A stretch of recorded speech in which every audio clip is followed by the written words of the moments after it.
നമുക്ക് പഠിക്കാനുള്ളത് നമ്മുടെ ഡിസ്റ്റൻസ് വെക്ടറിൽ തന്നെ മൂന്നാമതായിട്ട് വരുന്ന പ്രോട്ടോക്കോളാണ് EIGRP എന്ന് പറയും.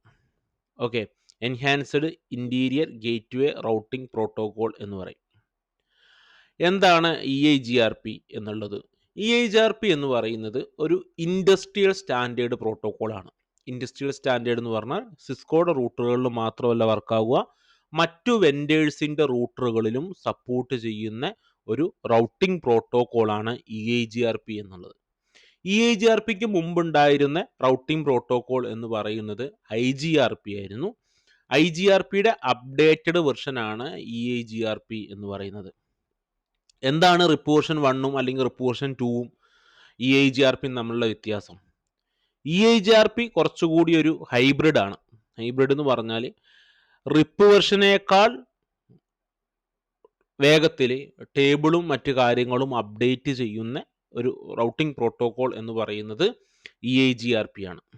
പിന്നെ റിപ്പിനൊരു ലിമിറ്റേഷൻ ഉണ്ടായിരുന്നു. നമുക്ക് മാക്സിമം അതിൻ്റെ ഹോപ്പ് കൗണ്ട് എന്ന് പറയുന്നത് 15 എന്നുള്ളതുണ്ടായിരുന്നു. ഇതിലങ്ങനെ ഇല്ല എന്നുള്ളതാണ് പറഞ്ഞു വരുന്നത്. പിന്നെ റിപ്പ് വെർഷൻ 2ൽ ഇവരുടെ ടേബിള് നൈബറിന് അയച്ചു കൊടുക്കാൻ വേണ്ടിയിട്ട് മൾട്ടികാസ്റ്റ് അഡ്രസ്സായിട്ട് ഉപയോഗിച്ചുകൊണ്ടിരുന്ന അഡ്രസ്സിനെ കുറിച്ച് നമ്മൾ കഴിഞ്ഞ ക്ലാസ്സിൽ പറഞ്ഞിരുന്നു. 224.0.0.9 എന്ന് പറയുന്ന അഡ്രസ്സ് ഉപയോഗിച്ചിട്ടാണ് റിപ്പ് വെർഷൻ 2ൽ ഇവരുടെ മൾട്ടികാസ്റ്റ് അഡ്രസ്സ് അയച്ചു കൊടുക്കുന്നത്. EIGRPയിലോട്ട് വരുമ്പോൾ 224.0.0.10 എന്ന് പറയുന്ന IP അഡ്രസ്സ് ഉപയോഗിച്ചിട്ടാണ് ഇവരുടെ ടേബിൾ എന്ത് ചെയ്യുന്നത്, അയച്ചു കൊടുക്കുന്നത്. അപ്പോൾ ഇതിൻ്റെ EIGRP എന്ന് പറയുന്നത് നമുക്ക് ഇതിനെക്കുറിച്ച് ഇതിൻ്റെ പ്രാക്ടിക്കൽ എങ്ങനെയാണ് EIGRP ചെയ്യുന്നത് എന്നുള്ളതിൻ്റെ പ്രാക്ടിക്കലായിട്ടുള്ള ക്ലാസ് ഞാൻ നിങ്ങൾക്ക് കാണിച്ചു തരാം ഇതിൽ. അപ്പോൾ നമ്മൾ കഴിഞ്ഞ ക്ലാസ്സിൽ നമ്മുടെ ലാബിൽ നമ്മൾ റിപ്പ് ചെയ്ത് വെച്ചിട്ടുണ്ടായിരുന്നു. റിപ്പ് വെർഷൻ 2 നമ്മൾ ചെയ്തു വെച്ചിട്ടുണ്ടായിരുന്നു. റിപ്പ് വെർഷൻ 2 എങ്ങനെയാണ് റിമൂവ് ചെയ്യുന്നത് എന്നുള്ള കാര്യങ്ങളും ഞാൻ പറഞ്ഞു തന്നിട്ടുണ്ടായിരുന്നു. അപ്പോൾ എൻ്റെ റിപ്പ് വെർഷൻ 2ൻ്റെ ലാബ് ഞാനൊന്ന് ഓപ്പൺ ചെയ്യാം. അതിൽ ഓൾറെഡി റിപ്പ് വെർഷൻ ഉണ്ടെങ്കിൽ നമുക്ക് ആ റിപ്പ് വെർഷൻ എന്ത് ചെയ്യാം, റിമൂവ് ചെയ്യാം. പിന്നെ പറഞ്ഞു വരുന്നത് ഞാനിതിൽ 2 ടോപ്പിക്ക്, ഒന്ന് പാസീവ് ഇൻ്റർഫേസും അതേപോലെ റൂട്ടറുകൾക്ക് ലൂപ്പ് ബാക്ക് അഡ്രസ്സ് കൊടുക്കുന്നതും, ഈ 2 ടോപ്പിക്ക് ഞാൻ കവർ ചെയ്തിട്ടില്ല. ഈ 2 ടോപ്പിക്ക് നമ്മൾ വരും ക്ലാസ്സുകളിൽ കവർ ചെയ്യുന്നതായിരിക്കും. എന്താണ് പാസീവ് ഇൻ്റർഫേസ് എന്നുള്ളതും അതുപോലെ തന്നെ എന്താണ് ലൂപ്പ് ബാക്ക് ഇൻ്റർഫേസ്, റൂട്ടുകൾക്ക് കോൺഫിഗർ ചെയ്യേണ്ട ലൂപ്പ് ബാക്ക് ഇൻ്റർഫേസ് എന്താണ് എന്നുള്ളതും റൗട്ടിംഗ് ടേബിളിൽ നമ്മൾ ഉൾപ്പെടുത്തേണ്ട പാസീവ് ഇൻ്റർഫേസ് എന്താണെന്നുള്ളതും ഞാൻ വരും ക്ലാസ്സുകളിൽ നിങ്ങൾക്ക് വിശദമായിട്ട് പറഞ്ഞുതരാം. അപ്പോൾ നമ്മളിതിൽ ഇന്നലെ റിപ്പ് വെർഷൻ 2 ഉണ്ടോ എന്നുള്ളത് നോക്കാം. നമ്മൾ ജസ്റ്റ് നമുക്ക് ഫുൾ കോൺഫിഗറേഷൻ എടുത്ത് നോക്കാം. Enable show startup config, show startup config അടിച്ചു. ഇതിൽ റിപ്പ് വെർഷൻ 2ഉം കാര്യങ്ങളൊന്നുമില്ല. ഇതിൽ നോക്കാം. ഇനിയിപ്പോൾ റിപ്പ് വെർഷൻ 2 ഉള്ളത് കൊണ്ട് EIGRP ചെയ്യാൻ പറ്റില്ല അങ്ങനെയൊന്നുമില്ല. റിപ്പ് വെർഷൻ 2 ഉണ്ടെങ്കിൽ അതിൻ്റെ മുകളിൽ തന്നെ നമുക്ക് EIGRP ചെയ്യാം. അപ്പോൾ റൂട്ടറിൽ 2 റൂട്ടിംഗ് പ്രോട്ടോക്കോൾ ഉണ്ടാവുന്നേ ഉള്ളൂ. EIGRP ഉണ്ടാവും, അതുപോലെ തന്നെ റിപ്പും ഉണ്ടാവും. ഇതിലിപ്പോൾ റിപ്പ് ഉണ്ട്, റിപ്പിൻ്റെ ടേബിൾ ഇവിടെ കിടക്കുന്നുണ്ട്. നമുക്ക് റിപ്പ് റിമൂവ് ചെയ്യാം. റിമൂവ് ചെയ്യാൻ എന്ത് ചെയ്യണ്ടേ, കോൺഫിഗർ ടെർമിനൽ പോവുക, no space router space rip, save ചെയ്യാം. ബാക്കിയുള്ള ഇന്ന് ഞാൻ നോക്കുന്നൊന്നുമില്ല. റിപ്പ് ഉണ്ടെങ്കിൽ റിപ്പ് പോയിക്കോട്ടെ. റിപ്പ് റിമൂവ് ചെയ്യാം. Enable configure terminal, no space router space rip, ഇതൊന്നും കളയാം. Enable configure terminal, no space router space rip. ഇപ്പോൾ നമ്മൾ റിപ്പ് എന്ത് ചെയ്തിട്ടുണ്ട്, റിമൂവ് ചെയ്തിട്ടുണ്ട്. ഇനി നമുക്ക് നേരെ ചെയ്യാനുള്ളത് EIGRP ആണ്. അപ്പോൾ EIGRP റിപ്പിനേക്കാൾ കുറച്ചുകൂടി അഡ്വാൻസ് ആയിട്ടുള്ള ഹൈബ്രിഡ് റൗട്ടിംഗ് പ്രോട്ടോക്കോളിൽ പെട്ടതാണ് EIGRP എന്ന് പറയുന്നത്. അപ്പോൾ നമുക്ക് നേരെ EIGRPയുടെ ലാബിലോട്ട് പോവാം. EIGRPയിൽ എങ്ങനെയാണ് നമ്മൾ ചെയ്യുന്നത് എന്നുള്ളത്. അപ്പോൾ മൂന്നാമത്തെ റൗട്ടിംഗ് പ്രോട്ടോക്കോളാണ് കേട്ടോ. റിപ്പ് വെർഷൻ 1 കഴിഞ്ഞു, റിപ്പ് വെർഷൻ 2 കഴിഞ്ഞു. ഇതിൽ EIGRPയെ കുറിച്ചാണ്. ഈ മൂന്നും ഡിസ്റ്റൻസ് വെക്ടറിൽ പെട്ടതാണ് എന്നുള്ളത് നിങ്ങൾക്ക് ഓർമ്മ വേണം. നമ്മൾ ഫസ്റ്റ് റൂട്ടിൽ കയറി, കോൺഫിഗർ ടെർമിനൽ, റൗട്ടർ റിപ്പിന് പകരം എന്തടിക്കണം ഇവിടെ, EIGRP. അതിനുശേഷം നമ്മൾ നമ്പർ കൊടുക്കണം, ഓട്ടോണമസ് സിസ്റ്റം നമ്പർ. ഓട്ടോണമസ് എന്ന് പറഞ്ഞാൽ എന്താ, നമ്മൾ IGPയുടെ ക്ലാസ്സിൽ പറഞ്ഞിരുന്നു, ഒരു കമ്പനിയുടെ ഹെഡ് ഓഫീസും ബ്രാഞ്ചും എല്ലാം കൂടെ ഉൾപ്പെടുത്തിയതാണ് ഒരു ഓട്ടോണമസ് എന്ന് പറയുന്നത്, അല്ലേ? അപ്പോൾ ഞാൻ റൗട്ടർ EIGRP കൊടുത്തിട്ട് ഓട്ടോണമസ് സിസ്റ്റം 100 കൊടുത്താൽ നമ്മുടെ ഈ ഒരു ലാബിൽ വരുന്ന മറ്റെല്ലാ റൂട്ടറുകളുടെയും ഓട്ടോണമസ് സിസ്റ്റം എത്ര ആയിരിക്കണം? 100 ആയിരിക്കണം എന്നുള്ളതാണ്. അപ്പോൾ 100 കൊടുത്തു. നെറ്റ്വർക്ക് സ്പേസ് റിപ്പിന്റെ അതേ കമന്റ് ആണ്, കുറച്ച് വ്യത്യാസം ഉണ്ടെന്നുള്ളൂ. ഇപ്പൊ റിപ്പിന്റെ അതേ കമന്റ് ആകുമ്പോൾ network space directly connected network ആണ് അല്ലേ? ഒന്ന് അതാണ് ഫസ്റ്റ് റൂട്ടറിന്റെ 10 ആണ്. രണ്ടാമത്തതോ സോറി കമന്റ് ഒന്ന് മാറിപ്പോയി. Network space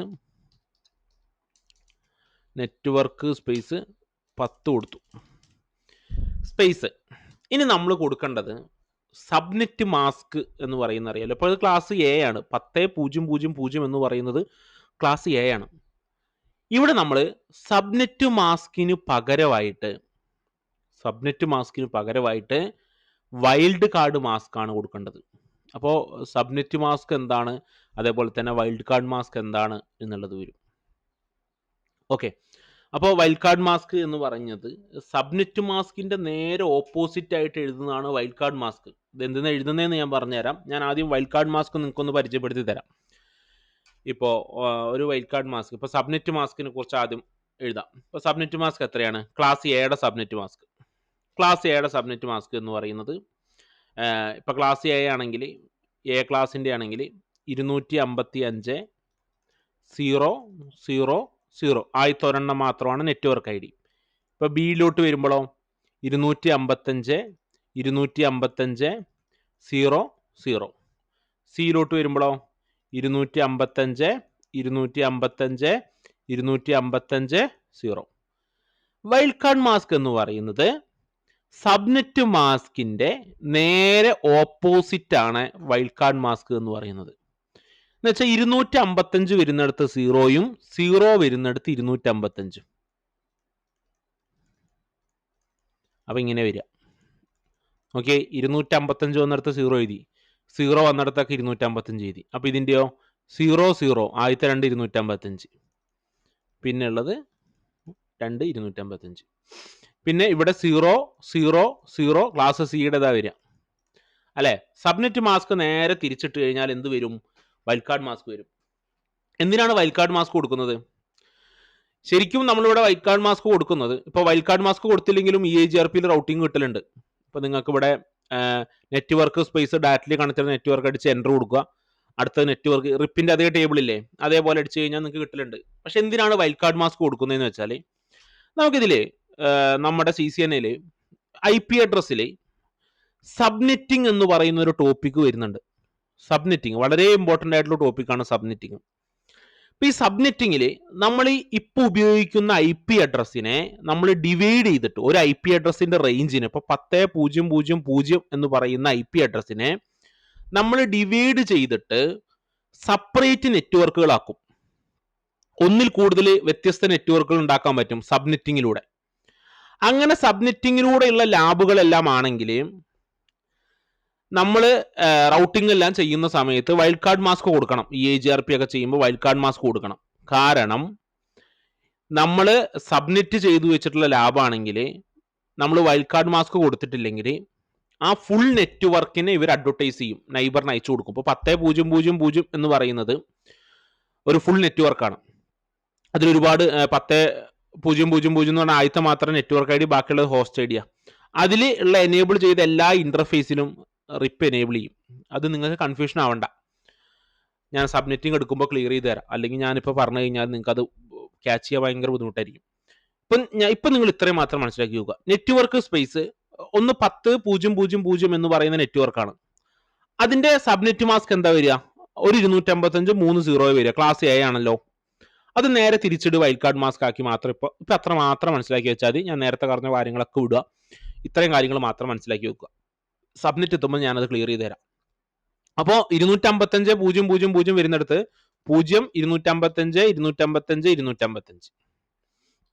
network space 192 168 10.0.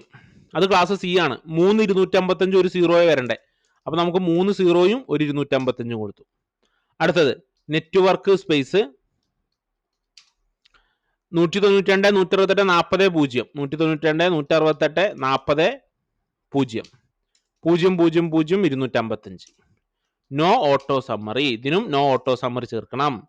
Save ചെയ്തു. ഫസ്റ്റത്തെ റൂട്ടറിൽ റൂട്ടിങ് കഴിഞ്ഞു.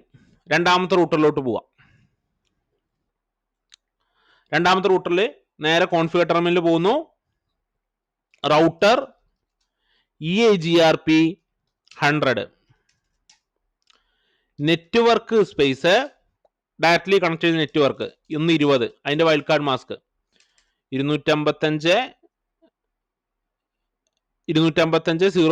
ആണ്. അപ്പൊ 0 255 255 255 നെറ്റ്വർക്ക് സ്പേസ്. ഒരു നെറ്റ്വർക്ക് 192 168 20 ആണ്. അപ്പോൾ 0 0 0 0 0 255. ഇവിടെ എന്തോ ഒരു എറർ വന്നിട്ടുണ്ട്, നോക്കാം നമുക്ക് എറർ എന്താന്ന്. ഇവിടെ ടേബിൾ അടിച്ചത് 192 168 20 0 0 0 0 255. നെറ്റ്വർക്കിൻ്റെ സ്പെല്ലിങ് നെറ്റ്വർക്ക് 192 168 20 0 0 0 0 255. ഇവിടെ കണ്ടൊരു ആരോ മാർക്ക്, ഈ ആരോ മാർക്ക് ഇത് കണ്ടോ, ഇവിടെയാണ് തെറ്റെന്നാണത്. ഇപ്പോൾ ഇതിൻ്റെ ഇവിടെയാണ് ആരോ മാർക്ക് വന്നതെങ്കിൽ ഇവിടെയാണ് തെറ്റ് എന്നുള്ളതാണ്. ഇപ്പോൾ ഈ ഒരു ആരോ മാർക്ക് ഡിറ്റക്ട് ചെയ്തെടുത്താണ് തെറ്റ്. ഈ ആരോ മാർക്ക് നെറ്റ്വർക്കിൻ്റെ നേർക്കല്ല. ഇവിടെ നോക്കി, നെറ്റ്വർക്ക്, ഇവിടെ സ്പെല്ലിങ് തെറ്റാണ്, അതാണ് ആ ടേബിൾ വരാതിരുന്നത്. അടുത്തത് നെറ്റ്വർക്ക് സ്പേസ് 192 168 10 0 0 0 0 255. ഇങ്ങനെ അടിച്ച സമയത്തേ ഇവിടെ നോക്കി, ഞാൻ ഒന്നും ചെയ്യാതെ നമുക്കൊരു മെസ്സേജ് വന്നു. ഇതിനെ സിസ്ലോഗ് മെസ്സേജ് എന്നാണ് വിളിക്കുക.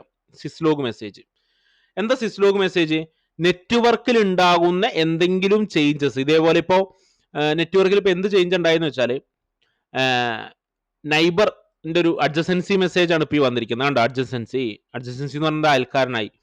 നോക്കി, നമ്മൾ ഈ ഫസ്റ്റത്തെ റൂട്ടറിന്, ഒന്നാമത്തെ റൂട്ടറിൻ്റെ ഈ ഒരു 3 ഇന്റർഫേസിലും നമ്മൾ EIGRP എനേബിൾ ചെയ്തു. അപ്പോൾ ഇതിന്റെ നൈബറാണ് ഇത്. നമ്മളിപ്പോൾ ഈ ഒരു നെറ്റ്വർക്കിന്റെ ഡീറ്റെയിൽസ് അടിച്ച സമയത്ത് ഈ റൂട്ടറിൽ, രണ്ടാമത്തെ റൂട്ടറിൽ 192 168 10ന്റെ നെറ്റ്വർക്കിന്റെ ഡീറ്റെയിൽസ് അടിച്ച സമയത്ത് ഇവരും ഈ ഫസ്റ്റത്തെ റൂട്ടറും തമ്മിൽ എന്തായി? നൈബറായി എന്നുള്ള മെസ്സേജ് ആണ് വന്നത്. നോക്കിയേ, ഇതിനെയാണ് സിസ്ലോഗ് മെസ്സേജ് എന്ന് വിളിക്കുക. സിസ്ലോഗ്, നമ്മുടെ നെറ്റ്വർക്കിൽ എന്തെങ്കിലും ഉണ്ടാകുന്ന ചേഞ്ചസ് നമുക്ക് ഇതേപോലെ സിസ്ലോഗ് മെസ്സേജ് ആയിട്ട് കാണാൻ പറ്റും. അപ്പോൾ നൈബറിനെ ഡിറ്റക്റ്റ് ചെയ്തു എന്നുള്ളതാണ്. ഏത് ടേബിൾ അടിച്ചപ്പോൾ? ഈ ടേബിൾ അടിച്ചപ്പോൾ. ഈ ടേബിൾ അടിച്ചപ്പോൾ നൈബറിന്റെ മെസ്സേജ് വന്നിട്ടില്ല. കാരണം എന്താണെന്നറിയോ? ഈ 192 168 20 എന്ന് പറയുന്ന നെറ്റ്വർക്ക് ഈ താഴത്തോട്ടുള്ള നെറ്റ്വർക്ക് അല്ലേ ഇത്. ഇതിൽ നമ്മൾ റിപ്പ് എനേബിൾ ചെയ്തിട്ടുണ്ടോ? ഇല്ലല്ലോ. അതുകൊണ്ട് ഇവിടെ നൈബർ ആയിട്ടില്ല, നൈബർഷിപ്പ് ക്രിയേറ്റ് ചെയ്തിട്ടില്ല, അഡ്ജസൻസി ക്രിയേറ്റ് ചെയ്തിട്ടില്ല. ഇവിടെയും അതേ സിസ്ലോഗ് വന്നിട്ടുണ്ടാവും ഈ സമയത്ത്. ഇതാ സിസ്ലോഗ്. ഇപ്പൊ നമ്മളിവിടെ സേവ് ഒക്കെ ചെയ്ത് പോയ ലാഭാണിത്. ഇത് അവിടെ WR ഒക്കെ അടിച്ച് സേവ് ഒക്കെ ചെയ്ത് ക്ലോസ് ചെയ്ത് പോയ ലാഭാ. ഇവിടെ സിസ്ലോഗ് മെസ്സേജ് വന്ന് നടക്കണുണ്ടോ? 10.2 വഴി നൈബറിനെ ക്രിയേറ്റ് ചെയ്തിട്ടുണ്ട്.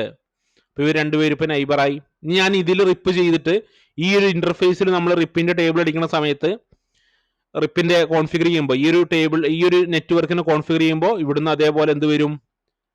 അഡ്ജസൻസി വരും. നമുക്ക് നോക്കാം. മൂന്നാമത്തെ റൂട്ടറിൽ configure terminal, router EIGRP 100 network space 30 0 0 0 0 255 255 255 network space. ഞാൻ കഴിഞ്ഞതിൽ നോ ഓട്ടോ സമ്മറി കൊടുത്തിട്ടുണ്ടോ എന്നൊന്ന് നോക്കിക്കോട്ടെ. കഴിഞ്ഞതിൽ നമ്മൾ ഇവിടെ ചെയ്തു വെച്ചിട്ടുള്ളൂ അല്ലേ, 2 നെറ്റ്വർക്ക് 3 നെറ്റ്വർക്ക് അടിച്ചു.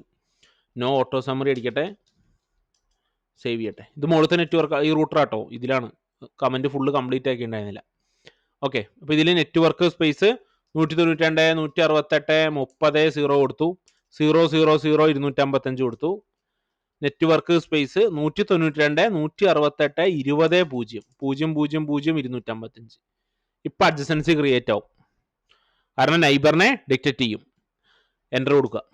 നോക്കി, നൈബറിനെ ഡിറ്റക്ട് ചെയ്തു എന്ന് പറഞ്ഞിട്ടുള്ള സിസ്ലോഗ് മെസ്സേജ് കാണാൻ പറ്റും. നോ ഓട്ടോ സമ്മറി, സേവ് ചെയ്തു. ഇനി നമുക്ക് ലാസ്റ്റ് റൂട്ടറിൽ, നമ്മുടെ അവസാനത്തെ റൂട്ടറിൽ ചെയ്യാം.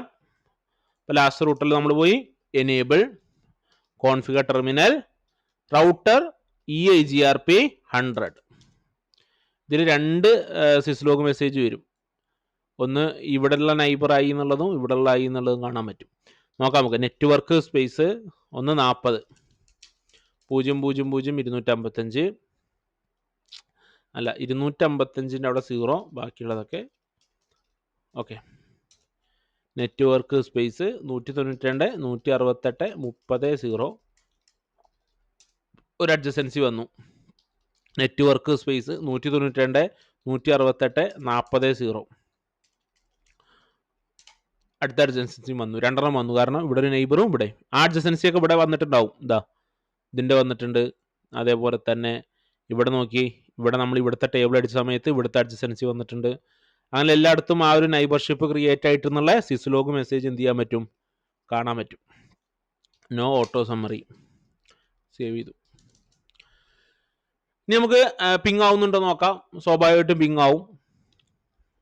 ടേബിളും കാര്യങ്ങളൊക്കെ കറക്റ്റാണ് അടിച്ചതെങ്കിൽ പിങ് ആവും. ഇപ്പോൾ 30 പിങ് ആവുന്നുണ്ടോ നോക്കാം.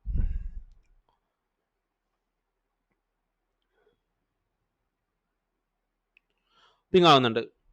ഇനി എങ്ങനെയാണ് EHRP റിമൂവ് ചെയ്യുന്നത്? EHRP റിമൂവ് ചെയ്യാൻ നമ്മൾ റൂട്ടറിൽ പോകുന്നു, കോൺഫിഗർ ടെർമിനൽ.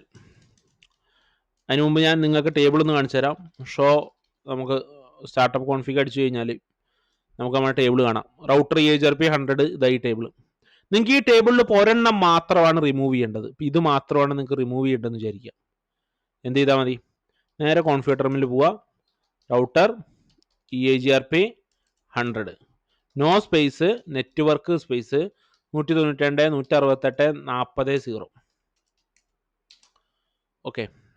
ഇപ്പോൾ വൈൽഡ് കാർഡ് മാസ്ക് അടിക്കേണ്ട, കാരണം ഇതിപ്പോൾ നമ്മൾ സബ്നെറ്റും കാര്യങ്ങളൊന്നും ചെയ്യാത്ത ലാബാണ്. സബ്നെറ്റ് ചെയ്ത ലാബൊക്കെയാണെങ്കിൽ നിങ്ങൾ വൈൽഡ് കാർഡ് മാസ്കോട് കൂടിയിട്ട് അടിക്കണം റിമൂവ് ചെയ്യണമെങ്കിൽ.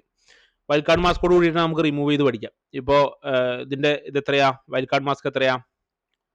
3255 ഒരു 0 സബ്നെറ്റ് മാസ്ക് വരിക. അപ്പോൾ 000 255 സേവ് ചെയ്യുക. അപ്പോൾ ഡൗൺ ആയി എന്ന് പറഞ്ഞിട്ടുള്ള സിസ്ലോഗ് മെസ്സേജ് വന്നു കണ്ടോ? ആ നൈബറുമായിട്ടുള്ള കണക്ഷൻ ഡൗൺ ആയി. അതേ സിസ്ലോഗ് ഇവിടെയും വന്നിട്ടുണ്ടാവും. അഡ്ജസൻസി ഇതായി വരുന്നുള്ളൂ, ഡൗൺ ആയതുകൊണ്ട്. ഓക്കെ, അത് വന്നോളൂ. ഇനി നമുക്കിവിടെ ഇപ്പോൾ നമുക്ക് ഷോ സ്റ്റാർട്ടപ്പ് കോൺഫിഗ് നോക്കാം. ഷോ സ്റ്റാർട്ടപ്പ് കോൺഫിഗ് ഇപ്പോൾ 2 ടേബിളേ ഉള്ളൂ. നിങ്ങൾക്ക് ഇനി EHRP മുഴുവനായിട്ടും കളയണം. നേരെ കോൺഫിഗർ ടെർമിനൽ പോവുക, നോ റൗട്ടർ EHRP 100. ഇപ്പോൾ EHRP മൊത്തം പോയി. അങ്ങനെ ഒരു സിംഗിൾ ടേബിളായിട്ടും കളയാൻ പറ്റും, മുഴുവനായിട്ടും കളയാൻ പറ്റും. Configure terminal, no router EHRP 100. അപ്പുറത്ത് എന്താ പറയുക, ഹോൾഡിംഗ് ടൈം എന്നൊക്കെ പറഞ്ഞ് വരുന്നുണ്ടോ? ഇപ്പം നമ്മൾ നൈബറിൻ്റെ അപ്പുറത്ത് EHRP കളഞ്ഞല്ലോ. അപ്പോൾ അതിൻ്റെ സിസ്ലോഗ് മെസ്സേജ് കണ്ടോ? ആ ഒരു ഇൻ്റർഫേസ് ഡൗൺ ആയി. പാക്കറ്റ് അങ്ങോട്ട് സെൻഡ് ചെയ്തിട്ട് അത് റിസീവ് ചെയ്തിട്ടില്ല. അപ്പോൾ ഹോൾഡിംഗ് ടൈമും കാര്യങ്ങളൊക്കെ കഴിഞ്ഞു എന്നുള്ള മെസ്സേജൊക്കെ വരുന്നുണ്ടോ? ഹോൾഡിംഗ് ടൈം എന്ന് പറഞ്ഞാൽ അങ്ങനെ ഈ ഇടയ്ക്കിടയ്ക്ക് ടേബിൾ അപ്ഡേറ്റ് ചെയ്യില്ലേ, അപ്പോൾ അത് സ്വീകരിച്ചില്ലെങ്കിൽ ആ ടേബിൾ ഒന്ന് ഹോൾഡ് ചെയ്യും. അപ്പോൾ അതാണ് ആ പറയുന്നത്. No EHRP, no router EHRP 100. അങ്ങനെ എല്ലാത്തിലും നമ്മൾ എന്ത് ചെയ്യുക, EHRP റിമൂവ് ചെയ്ത് വെച്ചാൽ നമുക്ക് ഈ ലാബിന് അടുത്ത OSPF ഒക്കെ ചെയ്യുമ്പോൾ എന്ത് ചെയ്യാം, യൂസ് ചെയ്യാം. No router EHRP 100. ഇപ്പോൾ നമ്മൾ EHRP എല്ലാത്തിനും എന്ത് ചെയ്തു, റിമൂവ് ചെയ്തു. ഇങ്ങനെയാണ് നമ്മൾ EHRP ആഡ് ചെയ്യുന്നത്, റിമൂവ് ചെയ്യണം. ഇതിൽ ഞാൻ ക്ലിയർ ആക്കാൻ പോകുന്നത് 2 കാര്യങ്ങൾ ഞാൻ കവർ ചെയ്തിട്ടില്ല. ഒന്ന് സബ്നെറ്റിങ് കവർ ചെയ്യാത്തത് കൊണ്ട് വൈൽഡ് കാർഡ് മാസ്കിൻ്റെ ഇമ്പോർട്ടൻസ് ചിലപ്പോൾ നിങ്ങൾക്ക് മനസ്സിലായിട്ടുണ്ടാവില്ല. പക്ഷേ വൈൽഡ് കാർഡ് മാസ്ക് എങ്ങനെ കൊടുക്കേണ്ടതെന്ന് നിങ്ങൾക്ക് മനസ്സിലായിട്ടുണ്ടാവും. സബ്നെറ്റിങ് പറയാനുണ്ട്. ക്ലാസ് എയുടെയും ബിയുടെയും സിയുടെയും സബ്നെറ്റിംഗ് എന്ന് പറയുന്ന ടോപ്പിക് പഠിക്കാനുണ്ട്. അതുപോലെ തന്നെ നമ്മൾ കവർ ചെയ്യാനുള്ളത് ലൂപ്പ് ബാക്ക് ഇൻ്റർഫേസ് കൊടുക്കാനും അതേപോലെ പാസീവ് ഇൻ്റർഫേസ് കൊടുക്കാനും, ഇതൊക്കെ ഇതിൽ വരുന്നതാണ്. നമുക്ക് വരും ക്ലാസ്സുകളിൽ OSPF കൂടെ കഴിഞ്ഞിട്ട് നമുക്ക് സബ്നെറ്റിങ്ങിനെ കുറിച്ച് ഡിസ്കസ് ചെയ്യാം. അത് കുറച്ച് ഇമ്പോർട്ടൻ്റ് ആയിട്ടുള്ള ടോപ്പിക്കാണ് സബ്നെറ്റിംഗ് എന്നുള്ളത്. അപ്പോൾ OSPF എന്ന് പറഞ്ഞ റൗട്ടിങ്ങിന് ചെയ്യാനുണ്ടല്ലോ ലിങ്ക് സ്റ്റേറ്റിൽ. അപ്പോൾ നമ്മൾ ഡിസ്റ്റൻസ് വെക്ടർ അൽഗോരിതം അല്ലേ പഠിച്ചത്, ഇനി ലിങ്ക് സ്റ്റേറ്റിനെ കുറിച്ച് പഠിക്കാനുണ്ട്. അപ്പോൾ അത് കൂടെ കവർ ചെയ്തതിന് ശേഷം ഞാൻ സബ്നെറ്റിംഗ് എന്ന് പറയുന്ന ടോപ്പിക്കിലോട്ട് കിടക്കാം. കുറച്ച് തിയറി കാര്യങ്ങളാണ്, ശ്രദ്ധിച്ചിരുന്നാൽ മാത്രമേ സബ്നെറ്റിംഗ് മനസ്സിലാവുള്ളൂ. പക്ഷേ വളരെ ഇമ്പോർട്ടൻ്റ് ആയിട്ടുള്ള ടോപ്പിക്കാണ്. അപ്പോൾ ഇത്രയാണ് നമ്മുടെ EHRP റൂട്ടിങ്ങിലുള്ളത്. അപ്പോൾ EHRP റൂട്ടിങ് എല്ലാവർക്കും ചെയ്യാൻ മനസ്സിലായിട്ടുണ്ടാവും എന്ന് വിചാരിക്കണം. നിങ്ങൾക്ക് എന്തെങ്കിലും ഡൗട്ടും കാര്യങ്ങളൊക്കെ ഉണ്ടെങ്കിൽ നിങ്ങൾ കമൻറ്റ് ബോക്സിൽ രേഖപ്പെടുത്തുക. അതുപോലെ നിങ്ങൾക്ക് ഇപ്പോൾ ഇത് CCNയുടെ ക്ലാസ്സാണ്. നിങ്ങൾക്ക് ഇപ്പോൾ CCNP വേണോ, അതേപോലെ തന്നെ RHC വേണോ, RHCSA വേണോ, AWS വേണോ, അസ്യൂർ വേണോ, ഇതിൻ്റെയൊക്കെ ഓൺലൈൻ ക്ലാസ്സുകൾ നിങ്ങൾക്ക് ഇൻഡിവിജ്വൽ ട്രെയിനിങ് വേണം എന്നുണ്ടെങ്കിലും, അല്ലെങ്കിൽ ഗ്രൂപ്പായിട്ട് ബാച്ച് അടിസ്ഥാനത്തിലായിട്ട് നിങ്ങൾക്ക് ഓൺലൈൻ ക്ലാസ് വേണമെന്നുണ്ടെങ്കിലും നിങ്ങൾ ജസ്റ്റ് എന്നെ വാട്സപ്പിൽ കോൺടാക്ട് ചെയ്യുക. ഞാൻ നമ്പർ കൊടുക്കുന്നുണ്ട്. ആ നമ്പറിൽ നിങ്ങൾ കോൺടാക്ട് ചെയ്ത് കഴിഞ്ഞാൽ നിങ്ങൾക്ക് അതിൻ്റെ ഫീസും കാര്യങ്ങളൊക്കെ അയച്ചു തരും. നിങ്ങൾക്ക് ഇൻഡിവിജ്വൽ ക്ലാസ്സും ഉണ്ട്. അപ്പോൾ CCNയുടെ ഇൻഡിവിജ്വൽ ക്ലാസ് നിങ്ങൾക്ക് താല്പര്യം ഉണ്ടെങ്കിൽ individual class 1-to-1 individual class എടുത്ത് തരാം. ബാച്ച് അടിസ്ഥാനത്തിലും CCNയുടെ ഒക്കെ ക്ലാസ് നമ്മൾ സ്റ്റാർട്ട് ചെയ്യുന്നുണ്ട്. CCNA CCNPയുടെ ക്ലാസ്സുകൾ സ്റ്റാർട്ട് ചെയ്യുന്നുണ്ട്. ബാച്ച് അടിസ്ഥാനത്തിൽ നമുക്കത് അങ്ങനെയും നമുക്ക് കൊടുക്കും. രണ്ടിനും രണ്ട് ഫീസും കാര്യങ്ങളൊക്കെ ആയിരിക്കും. പിന്നെ ഈ CCNയുടെ ഇപ്പം നിങ്ങൾ എടുത്തുകൊണ്ടിരിക്കുന്ന CCNയുടെ ലെക്ചർ നോട്ട് ഉണ്ട്. ലെക്ചർ നോട്ട് എന്ന് പറഞ്ഞാൽ ടെക്സ്റ്റ് ബുക്ക് അല്ല, CCNയുടെ PDF അല്ല, മൊത്തത്തിലുള്ള സിലബസ് അല്ല. ഇപ്പം ഞാൻ ഈ ക്ലാസ് എടുത്തുകൊണ്ടിരിക്കാൻ വേണ്ടിയിട്ട് ഞാൻ സ്വന്തമായിട്ട് ക്രിയേറ്റ് ചെയ്തിട്ടുള്ള ലെക്ചർ നോട്ട് ഉണ്ട്. ഞാൻ തന്നെ എഴുതി തയ്യാറാക്കിയിട്ടുള്ള ലെക്ചർ നോട്ട് ഉണ്ട്. ആ ലെക്ചർ നോട്ട് നിങ്ങൾക്ക് താല്പര്യം ആവശ്യമുണ്ട് എന്നുണ്ടെങ്കിൽ, അതിൻ്റെ PDF നിങ്ങൾക്ക് ആവശ്യമുണ്ടെന്നുണ്ടെങ്കിൽ നിങ്ങൾ വാട്സപ്പിൽ എന്നെ കോൺടാക്ട് ചെയ്താൽ മതി. അതിനൊരു ചാർജ് ഉണ്ടാവും. ആ ചാർജും കാര്യങ്ങളൊക്കെ ഞാൻ നിങ്ങൾക്ക് വാട്സപ്പിലൂടെ ഷെയർ ചെയ്ത് തരാം.